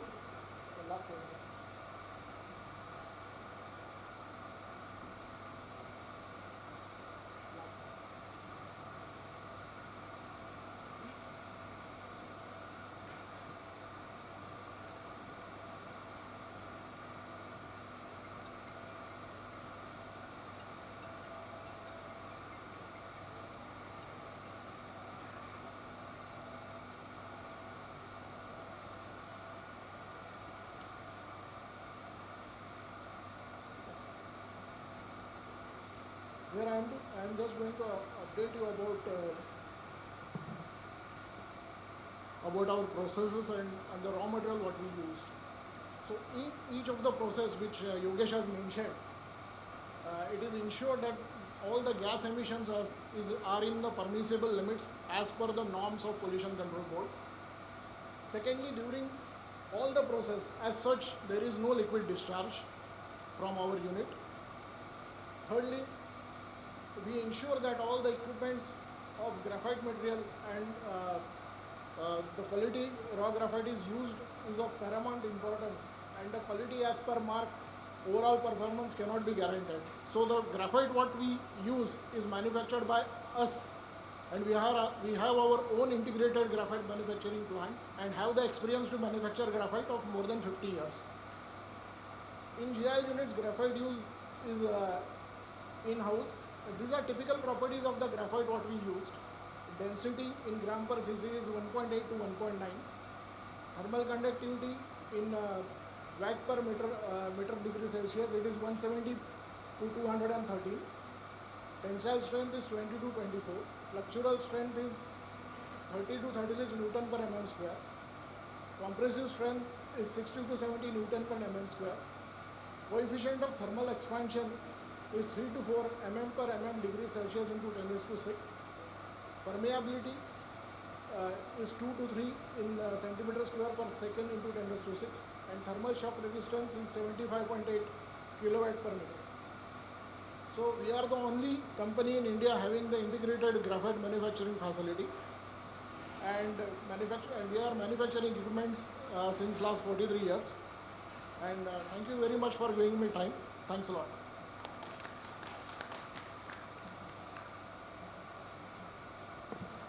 Thanks to Yogesh and Mr. Bhushan. I think our panel is the biggest panel of the conference, but considering the importance of the sustainability and the safety, I think it is worth to spend time on these important topics. So now, if we talk about safety, we discussed all about what we should do inside the plant. Now we move outside. What we have to do when we have to transport the chlorine, what we have to do when we are transporting the hydrogen. So for this, I would like to invite Mr. Shanker Kuppuswamy, who is CEO Nicer Globe.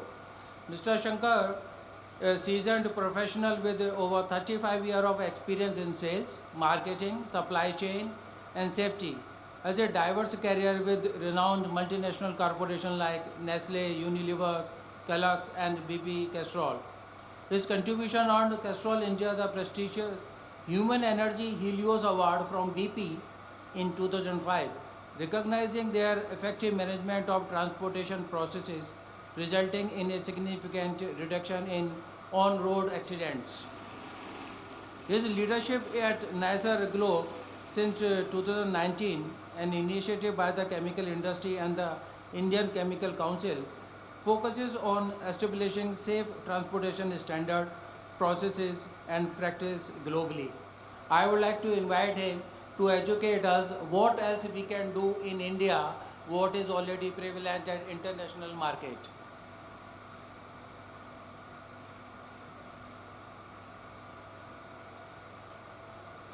Thank you very much.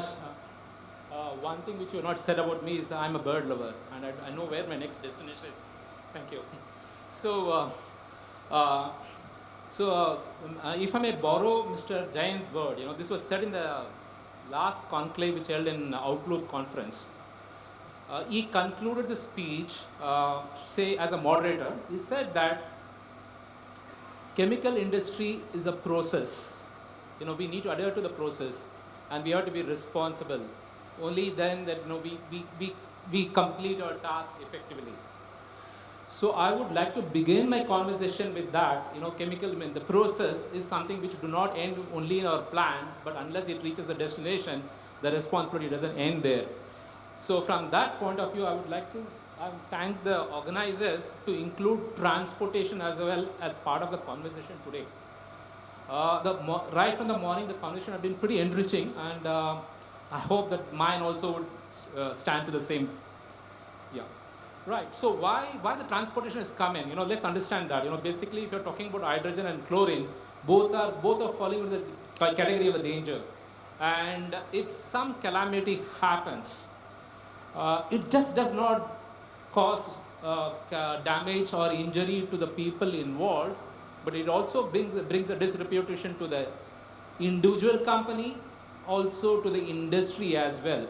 And at times it could cause a social disruption as well. So from that point of view, there is some responsibility which we carry. And in the context of the transportation, we have to depend on the local talent which is available. And we need to embed them, and we need to adopt them, and we need to make sure that they deliver good value for us. So, if I have to bring it in terms of the statistics of road accidents, probably in the context of India, we know that we have a dubious distinction of having highest fatalities in the world, plus a lot of people get injured, but I don't get into the statistics per se, because every life is valuable for us, so it should not be brought into statistics. So having said that, if I have to pick up some data beyond India, you can see that the trend is very much the same, be that US or China. The number of incidents that are happening in those part of the world are also no less, or in fact it is going up. And we need to keep that in our mind. Their infrastructures are much better, and the quality of support and rescue systems are far, far superior to what we may have here. But but then the point is, the number of incidents are happening there as well. So in the case of India, as I said, we don't have a statistics, but but certainly, from our own experience, that the number of incidents that we have handled, the numbers are now less. Yeah. So I just wanted to bring in the types of accidents as per, this is a record, this is a sample survey which was done in China. And this report belongs to the period of 2020. I hope that it is during the period of pandemic, where the traffic would not be much. If you see that in terms of the vehicle accident, the rollover constitute 28%, and rear end collision 22%, and explosion is about 10%, head-on collision is 18%. So if I have to compare with the some of the incidents which we have handled in the context of Indian operation, it's no different. Even there, the kind of statistics would reflect much the same. So from that point of view, I thought that probably, universally it is just the same, wherever you operate, one. And if that study also says, in terms of the reasons for the incidents, basically if you see that, if I have to look at the double digits only, packing issues are the one which are on the higher side, safe distance, and improper operation, and these are some overspeed. These are some of the factors which cause the road accident. Broadly speaking, if I have to put it across into the factors, it has to be human factor, it has to be the vehicle, it has to be the management, it has to be the product integrity, and of course the environment. When we always do a road crash investigation for the root cause analysis, we look at it from this perspective. Basically, what category that it would fall into. In an incident, normally all the factors would have played a role. It's not something which we can say that it is one. In India, basically the statistic, when we talk about road accidents, we say it's a driver error, by and large. But then the point is that is something which is visible. But there are precipitating factors for the driver error, which we need to take into consideration, because in terms of the vehicle, I can just give you one example. The center of gravity of the vehicle with the product may vary. So the vehicle also would be a precipitating factor. And in terms of the road curvatures, probably, in terms of the structure, it is mentioned. But when we go and measure the road during an incident, perhaps that road may not be meeting those configurations. So road also plays a role in terms of the incident. And, product integrity, that this is also one factor which also be the reason for the incident. Management, of course, this is basically in terms of the process what we need to comply. What if you may say that, yes, if the incident happens, the damage is heavy. But what we need to do in terms of effort is to avoid an incident. So this is where I would like to pick up the morning point which Alexander and subsequently reiterated by Mr. Jayan, near miss. Near miss is something which we come across in terms of the road accidents. I can say that the technology which we have put in place indicates a non-compliance and deviations. If we are able to read the deviation and if we are able to respond to the deviations, definitely things will improve and situations can get better. And obviously consequence measure in terms of punishment and deterrent will always be there, but what we need to do is more in terms of building capability and capacity, because the capacity, what it remains is stagnant. So there is no choice in terms of trying to identify somebody else, but what we need to do is to tap what is available with us. So so if we need to look into this, there are some best practices which have been adopted by Indian companies. These are all some of the practices which are being pursued by the Indian companies. I can give an example, because it's a positive thing, which I'm sure that the organization would not mistake me. Sanmar, who transports chlorine, they follow this process. Hydrogen, which Praxair, transport, they follow this process. So if I have to put it across, one of the things, basically what they do is, when the vehicle comes in, they don't load it on the same day. They would check for the vehicle integrity for 24 hours by putting in some 10 liters or the 20 liters or whatever ml, and see that whether the vehicle stands good for the transportation. Only then they would take it for the transportation of the subsequent day. So when the context of the vehicle, basically, as I said, in India, there is no specific vehicle which has been designed for chemical good transportation. It is a generic vehicle which has been put into use for every other product. It could be carrying an edible oil at one day and it could be carrying a chemical. So that's the way that it operates. So there is an ownership which needs to come in terms of the process and practices to ensure that we make sure that the system do not find an excuse that it is so, but it is something which we need to do together. So, so I'm not going to deliberate in terms of each and every point, which is something very simple. But one thing which I want to emphasize here perhaps is the route management. Basically, I can tell you in terms of Praxair, every route, they have done the route assessment and identify the locations where the vehicle will have to be parked, where the vehicle should not be parked, and what is the hour that the driver need to drive. All those are route assessed, and it has been captured into the technology and monitor that whether the people follow that or do not follow that. And this is the compliance which they monitor. And more importantly, they also created an emergency support which has been put in place in case of some contingencies on the end road to handle that. Basically, because I can tell you with the number of incidents which we have handled, in many cases the driver may not be having the right PPE. He may not be having apparatus to, first of all, he would not be able to have anything to fend himself, and there is nothing that he could do much about handling the product or whatever happens along with that. So there is some, when we have such a sensitive product and when we hear that the market is picking up, it is the responsibility of the stakeholders to ensure that we maintain some minimum standards even in those lines.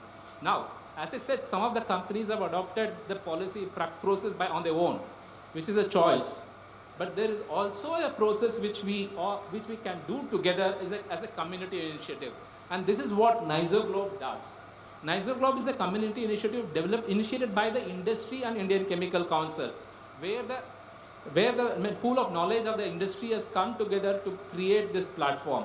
So this platform helps in terms of these objectives, in terms of knowledge sharing, setting up a process, adopting to a practice, monitor, review, and most importantly, build a responsible stakeholders. And this is what would bring in the desired change in terms of what we are looking in for. And of course, we have to play a role in terms of policy advocacies as well.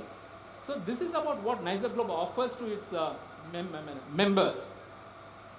in terms of emergency, we have a on-road emergency support team which handles the incident when the situation requires. Now, that should not be the objective, but then that is the objective. That is something which we have to do because of being in the part of the industry. But having said that, believe me, the number of incidents which we have handled is a nightmare in terms of what happens during that incident. It exposes our vulnerability. It exposes our incapability, be that not in terms of what we are, even the infrastructure is not ready for us to give any kind of a support and guidance during that incident. So keeping in mind, what is most important is basically in terms of building a process in terms of what we are trying to do. So that is where in terms of the tracking platform, where every vehicle is being tracked, monitored, and interventions were done when the deviations are seen. That is what I call it as a near miss. And we adopt technology extensively, and being a platform, there are a lot of stakeholders look for a collaboration with us, and that would also bring in an advantage to the ecosystem itself. So these are the number of teams which are available on the ground, and of course this is not good enough, and we need to enhance our team. Believe me, I just need to say that my teams are 24/7. Now these people, the 2-member team, they cannot afford to move out of the radius where they belong to, and there is no personal life for them because they are being monitored and tracked through our platform. And even if they move 500 meters away from the desired radius, there will be an alarm for all of us. And we also have a control tower which operates 24/7. And that control tower, they can speak multiple languages in terms of identifying the point of interest and ensure that that information is put into best use during an emergency. Now coming into the people who are using our service, there are 85 chemical companies and 1,250 transporters. Now these 1,250 transporters, we rate and rank their performances. There are about, if you ask me at any point of time which transporter is capability, is strength, is weakness, we are in a position to divulge that. So what is one? So with our drivers, now what is important for us? It's basically we are trying to build an ecosystem. We are trying to build ownership. We are trying to build responsibility. If that system is being put into use within the industry, it is going to be, we don't need to reinvent, we don't need to duplicate, we do not need to identify our own methods in terms of handling a situation. So that's it from my side. Thank you.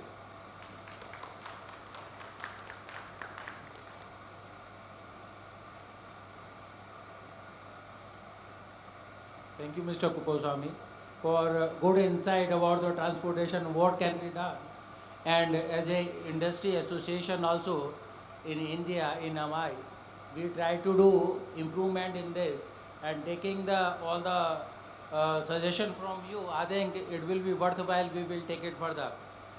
Now, the last one what we have is something, when we talk about in our plant operation, there are many things in the plant which is something is like a ticking bomb.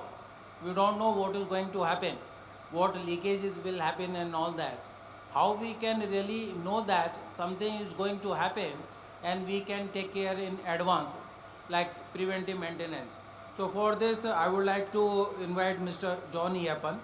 He is a head of section Market and Risk DNB MES India Private Limited.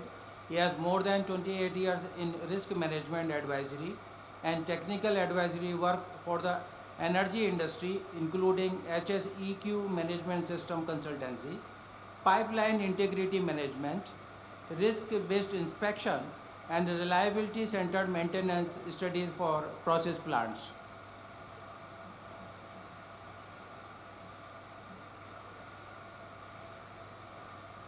Yeah, good evening to all. I know it's got late, so I'll keep it compact, what I have to convey to you. Basically what I'm going to focus on now is talking about safety, right? It will be about safety management, behavioral safety and risk management, right? and it would be applicable across industry, right? So let me go ahead. Before I start, to introduce the company I work for, DNV. DNV is headquartered in Norway and has been in existence for the last 160 years. We have a presence in more than 100 countries globally, and we have 4 main business areas. One is called maritime, which looks into ship classification. Then there is management system auditings like ISO 9000 and so on. The group does that. And then there is digital solution where we develop softwares for the industry. For example, in chemical plants, we use a study called QRA, Quantitative Risk Assessment. So the software which is used is developed by us in there. And finally, the business I belong to, the energy business, we do safety studies like HAZOP, QRA, SIL assessments. We do HSE management system consulting and asset integrity kind of work, right? So that's about DNV. Now, going ahead, if you look at the evolution of safety management over the years, right, you would see initially there was safety management per se, and then a little later we had risk management which came up, and then we had process safety management, and presently, in addition to all this, we have behavioral safety, right? And what is important to remember is all of these work together, right? I cannot just focus on behavioral safety and not the other aspects of safety management and expect to have the kind of desired results, right? So all of these work together and help in reducing losses for an operating company. Now, if I talk about behavioral safety and the loss causation model, what you see here is actually a pyramid. It's called the loss causation model, and it came upon when a gentleman by the name Frankie Bird in 1969 studied around 17.5 lakh accidents which had occurred in the industry over 297 different organizations in 21 different types of businesses, right? And based on that study, and there was around 4,000 hours of interviews which were done, right? He came up with this ratio, which is the loss causation model, where for every major accident, you can have 10 minor injuries, 30 property damages, and 600 near misses. It's a ratio. It doesn't mean that all the 600 near misses lead to the same single major incident, but it's a ratio that will occur at any time when you analyze the kind of types of incidents you had. Now, so what is important is that high potential near misses which occur, we report and investigate, right? So that is one key aspect to kind of prevent that more dangerous kind of situation. Now, to kind of add further to it, behavior management is basically when you have substandard acts, substandard behaviors or conditions. Just go back. These can lead to these incidents, right? So there is an importance to change that and focus on these immediate causes which lead to these incidents. So this is one part. Going further, when I talk about safety culture, when we help organizations improve their safety culture, basically we do a survey within the operating industry, that particular client who wants to do the survey, and come up with where in this block, you see here 5 different groups of safety culture. The one on the leftmost is the least desired, and as you go ahead and keep on improving, you come to the 5th group, which is the learning culture.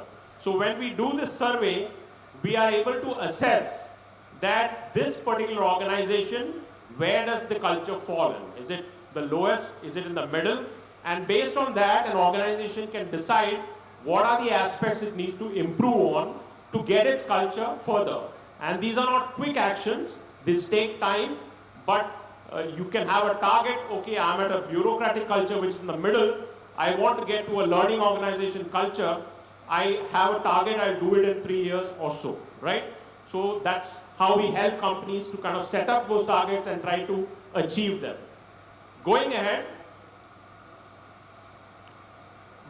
to kind of conclude on the behavior part, to have a cultural transformation, you have also the HSE management system in addition to psychological safety and physical safety and process safety, right? All these together are kind of the foundations of having a cultural transformation. So now I will talk a bit about HSE management system, right? So the next slide shows a typical protocol which we use where a client wants to improve its safety management, right? So this protocol has got around 15 processes, as you can see. We start with leadership as the first process, and then you have planning and administration. You have human resources where you set targets about what are the trainings and competency developments you need in this year, for example, and what are the recruitments I need to kind of enhance the competencies within my organization. Then you have compliance where you track what are your compliances and when will you achieve them and when is the due date. Then you have projects which you have planned for the year. So these, the ones in green, come at the planning stage. So we use a model of continuous improvement called plan, do, check and act. Many of you may have heard about it. So the planning phase is there, and then you do the implementation phase where you do the competence development trainings. You have risk control. So in the planning phase, you will look at what are the hazards you have and what is the risk levels of these hazards, right? In the implementation phase, you will put in those controls to kind of keep those risks at an acceptable range. So those are risk controls. Then asset integrity is where you look at your inspection maintenance of your equipment. So the asset here means the equipment, right? So asset integrity is one part of it. Contractor management, how you select contractors, how do you manage them when they are at your work site, and how do you evaluate the safety performance of your contractors when they perform work for you, right? So that's contractor and suppliers. And emergency preparedness, do you have an emergency response plan? Do you do your mock drills? That's what it looked like. So that this blue part, dark blue part, is the implementation stage. Then you have the check stage where you look at learning from events. If you have incidents which have been reported, have you shared the learnings on why that incident happened, what was the root cause, and how do we go ahead? Is it within the company or is it from other examples outside? So that is the learning of events part of it. And then you have risk monitoring.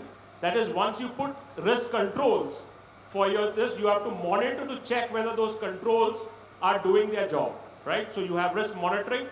And finally, the act phase of it is when you have your management review and you look at all these processes and how are they going and see where you need to make changes and have improvement and thus have the continual improvement loop, right? So this is a typical management system kind of assessment we do. Going ahead, when you have an organization, how do you start is basically you first check if your management system is ideal, right? And that's where you look at your existing management system and do a gap assessment to check where are those improvement areas to make the management system robust and implement those recommendations, right? And then to implement a management system, you should have a performance standard, a standard that says who will do what and when or how often, right? So that is basically the performance standards. And finally, you may have a management system, you would have the performance standards, who should do what and when, but if you don't comply with it, it is as good as not doing it. So you have to ensure compliance of your performance standards. So this is how it will help you to move from a lack of control scenario to a management control scenario, right? Going ahead, we talk about risk management. It is part of these processes where I talked about risk evaluation, risk control, and risk monitoring, right? So the first step, when you say risk recognition, is basically you identify what are the hazards your particular plant is exposed to, and then risk evaluation is where you figure out the probability and consequence if that hazard occurs and what is the related risk, that is risk evaluation. There are different techniques you use for risk evaluation. It could be a QRA, a quantitative risk assessment. It could be a HAZOP or a hazard. So that is the risk evaluation phase. Once you evaluated the risk, you identify the risk controls. What do you need to put in place so that your risks are within your acceptable levels? And finally, risk monitoring is monitoring to check if whatever controls you put in place, are they doing their job? Are they there and functioning? You might have identified controls, but if they do not actually perform, it is not benefiting you. So risk monitoring is to check whether those controls are doing their job, and is there any change required in your risk controls? Are they adequate? Do they need to be increased? Or are they too much? Is there too much investment? That is what you do in risk monitoring, right? Going ahead, when I talk about a chloralkali plant, right? If I'm doing a quantitative risk assessment, this looks like a typical accident event tree, right? So assume there is an accidental release of hydrogen or chlorine, right? This follows the steps like, will it ignite immediately? If it will ignite, say the hydrogen is flammable, then you can have a jet fire. If not, it might form a dispersing cloud. Will that cloud ignite? And if it ignites, is it in a congested, confined space? If so, you might have a vapor cloud explosion. If not, you might have a flash fire, which is less dangerous. And if it doesn't ignite and it is a chlorine release, you have the challenges related to exposure to a toxic medium, right? So this is how the QRA models the event, right? And based on the findings of the result, you kind of take mitigating actions, right? Now, when it comes to risk controls, there are two parts to it. What you see is like something called a bow tie, right? What you have in the center is the event. It could be the release of the gas and maybe explosion of fire, or due to toxic nature, kind of toxic impact. So on the left side of this bow tie is barriers which you can put in place to prevent that particular event from happening, right? So you will have barriers like the inherent design of the plant, what you have, the layout, your management of change process, your procedures. These would be your aspects or barriers which will prevent that incident from happening. Now the right side of this bow tie is basically the consequence. That is, the event has happened and you want to reduce the impact, right? To reduce the impact, the first step will be detection. Say there's a gas release, you will have chlorine gas detectors or flammable gas detectors which will detect that particular release. That is the detection part. And then you have the control. You will have the automatic shutdown system which will reduce the amount of isolated inventory which can be released because of that release, right, and detection. And then you have mitigation, right? If you are in a building with a HVAC system, it isolates the personnel inside from the kind of gas outside which can have an impact on them. And you can also have perforated pipes, right? So these are your mitigations and your emergency response plan, basically, right? These are your mitigations. So what you achieve with these barriers is to reduce the impact of the event. So this is the two parts to it. And to kind of conclude this, if I look at a QRA study done for a similar plant, some of the kinds of recommendations, this is my last slide, it could be that the adequacy of your toxic gas detectors, your flammable gas detectors, whether they're adequate and at the right locations. The second part is you're reducing your actuation time so that you have the shutdown within a small time period so that the amount of inventory which is released is less, right? You also have to ensure training in emergency response of the personnel in the plant, and they also need to follow and do the mock drills that you plan. And the personnel in the building working in the plant need to be aware about this particular release and take suitable evacuation action. And finally, sometimes you might require what is called a firewall or a blast wall, depending on the intensity of the fire or explosion, and which can be looked at from two perspectives.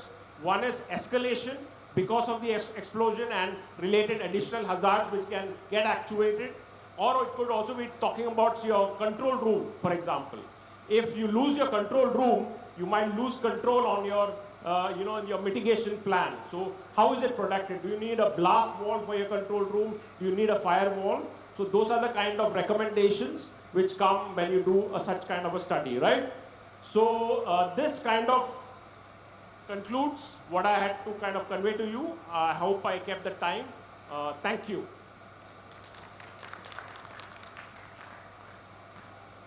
Thanks, Mr. Ayappan. Now we have come to the last part.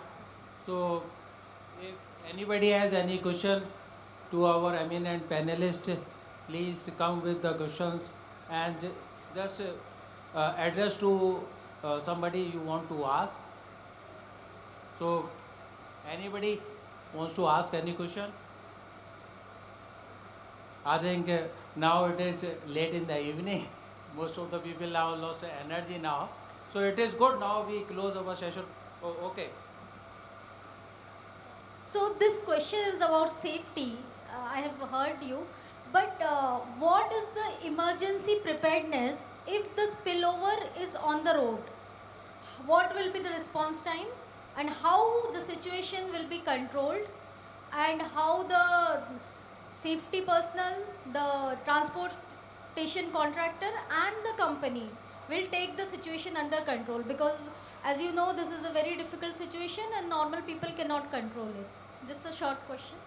Mr. Kuppuswamy, I think you are the most appropriate to take this.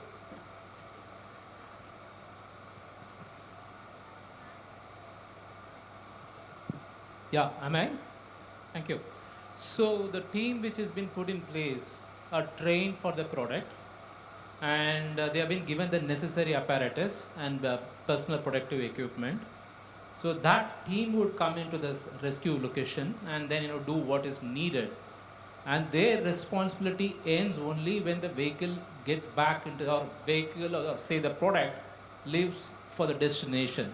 So till that time that they are there in the ground, and whatever that needs to be done from the administrative point of view, from the control point of view, and from communication point of view, they play the pivotal role in that, and they ensure that the communication. Of course, the principal has to guide us in terms of what needs to be done, but we play such a secondary role in terms of how to manage that. Does that answer your question? Thank you. Okay, so with this, I would like to thank all our panelists for their very good contribution in the discussion and knowledge sharing in that. Thanks a lot, and thanks for the audience for the patience listening. Thank you.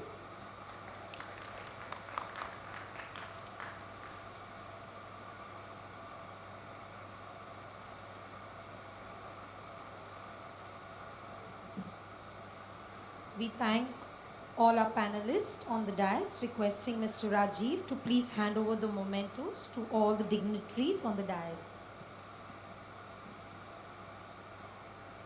Requesting Mr. Satyajit Roy to come forward.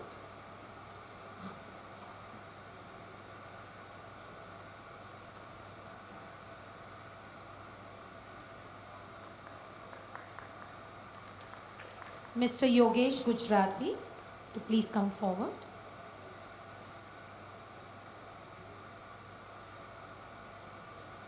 Mr. Shanker Kuppuswamy.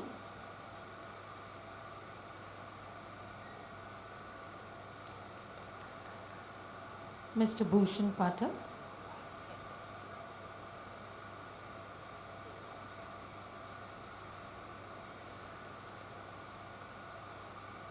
And Mr. John.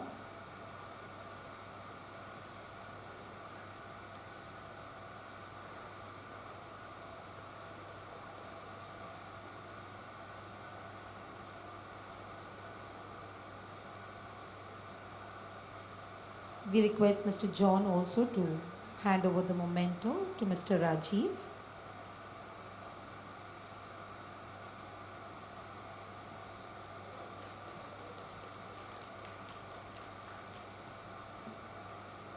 requesting all the dignitaries if you could come forward to click a photograph with the memento.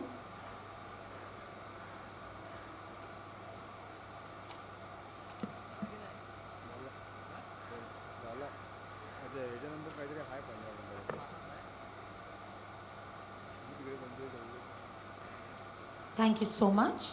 Before we all head out, I would like to thank each one of you, all our dignitaries as well as all the delegates are attending this summit. Hope to see you for tomorrow's session. Thank you.